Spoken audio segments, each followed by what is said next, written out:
बिहार में जब से महागठबंधन की सरकार बनी है तब से एक नेता जो है वो बिल्कुल शांत हो गए हैं। नाम है जीतन राम मांझी। जी हाँ, जीतन राम मांझी बिल्कुल शांत हो गए हैं। कोई डिमांड नहीं, या यूं कहें कि तेजस्वी के सामने कोई डिमांड नहीं कर सकते हैं। जिस तरीके से हमने देखा था कि जब एनडीए की सरकार थी और जीतन राम मांझी की पार्टी हिंदुस्तानी अवाम मोर्चा उस एनडीए के हिस्सा थी, तब लगातार वो अपनी इच्छा जाहिर कर रहे थे। कभी मुख्यमंत्री बनने की इच्छा, तो कभी एक एमएलसी सदन में भेजने की इच्छा, या फिर राज्यसभा में अपने किसी नेता को भेजने की इच्छा जाहिर करते थे। लेकिन जब से महागठबंधन में आए हैं तब से बिल्कुल शांत हो गए, या यूं कहें कि अब तेजस्वी के सामने कुछ बोल नहीं सकते हैं।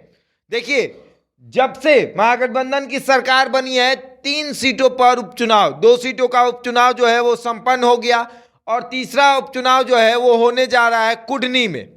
महागठबंधन की सरकार जब से बनी है, लेकिन जीतन राम मांझी कहीं कुछ डिमांड नहीं कर रहे हैं। 2 सीटों पर राजद चुनाव लड़ गई, तीसरा सीट जो है वो जेडीयू और राजद के बीच में बात चल रही है। ना उसमें कांग्रेस को शामिल किया जा रहा है, ना माले को शामिल किया जा रहा है, ना जीतन राम मांझी की पार्टी हिंदुस्तानी अवाम मोर्चा को शामिल किया जा रहा है, और ना ही इन लोगों से सलाह लिया जा रहा। लेकिन फिर भी जीतन राम मांझी कुछ नहीं बोल रहे हैं, बिल्कुल शांत हो गए हैं। एक बेटे, उनको मंत्री पद मिल गया है। एनडीए का जब सरकार था तब भी मंत्री पद मिला था, लेकिन अपनी इच्छा जाहिर कर रहे थे और ये भी कह रहे थे कि कोई मुझे अपनी इच्छा जाहिर करने से रोक नहीं सकता है। तो क्या वो जीतन राम मांझी को अब रोक दिया गया है अपनी इच्छा जाहिर करने से? क्योंकि अब अपनी इच्छा वो बता नहीं रहे हैं किसी को।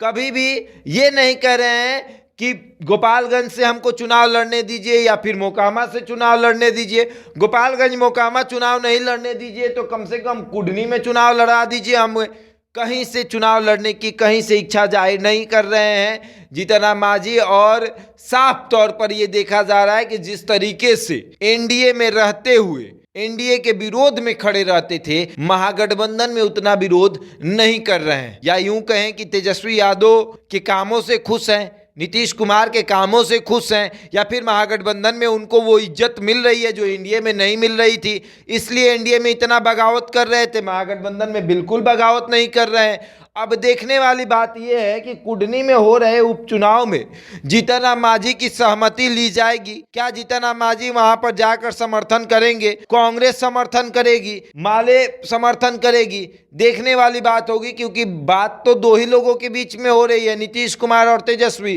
कुढ़नी में कौन चुनाव लड़ेगा कि जेडीयू चुनाव लड़ेगा?